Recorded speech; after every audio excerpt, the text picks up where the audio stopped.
فرعون کو پھر تھوڑا شک ہوا۔ ایک روایت یوں بھی لکھی ہے بعض لوگوں نے کہ فرعون ایک دن اٹھایا ہوا تھا حضرت موسیٰ کی، ابھی تھوڑی سی عمر تھی، تو آپ نے اس کی داڑھی پکڑ کے تو ایک گھونسا دے مارا۔ جلالی تو شروع سے ہے نا، تو کہنے لگا آسیہ تو مان نہ مان یہ بچہ وہی ہے۔ تو حضرت بی بی آسیہ کہنے لگی کہ تجھے غلط فہمی ہے، یہ وہ نہیں ہے۔ اس نے کہا دیکھو نا، یہ تو اٹھاتی ہے تو پیار کرتا ہے، اور میرے جب قریب آتا ہے تو اس کے لب و لہجے میں تلخی محسوس کرتا ہوں۔ اس نے کہا بچوں کو کیا پتا۔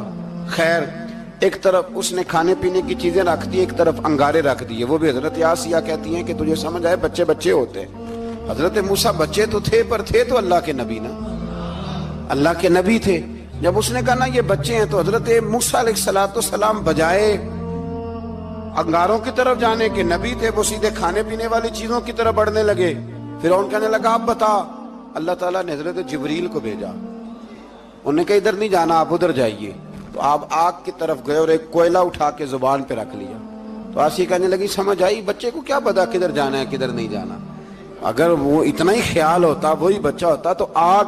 اور بعض مفسرین نے لکھا ہے یہ جو حضرت موسیٰ دعا مانگتے تھے نا رب اشرح لی صدری ویسر لی امری، یہ وہ آگ کا انگارہ جب کوئلہ منہ میں رکھا تھا نا تو اس کی وجہ سے زبان میں کچھ لکنت آ گئی، تو آپ دعا کرتے تھے کہ یا اللہ میری زبان کی وہ بند گرا کھول دے تاکہ میں کھل کے فرعون کے سامنے بات کر سکوں۔ وہیں حضرت موسیٰ پلنے لگے، وہیں پلے، وہیں جوان ہوئے، وہیں اللہ نے ساری دولتیں دی، بہن بھی ملی، ماں بھی ملی، اور سارے عزیزوں کا پیار بھی ملا۔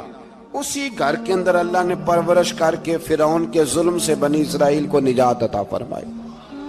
کہ موسیٰ پھر فرعون کے گھر میں پلنے لگے، اور جب جوان ہو گئے تو فرعون کے ہاں جو ظلم ہوتا تھا حضرت موسیٰ اس پر بول پڑتے تھے، جلال فرماتے۔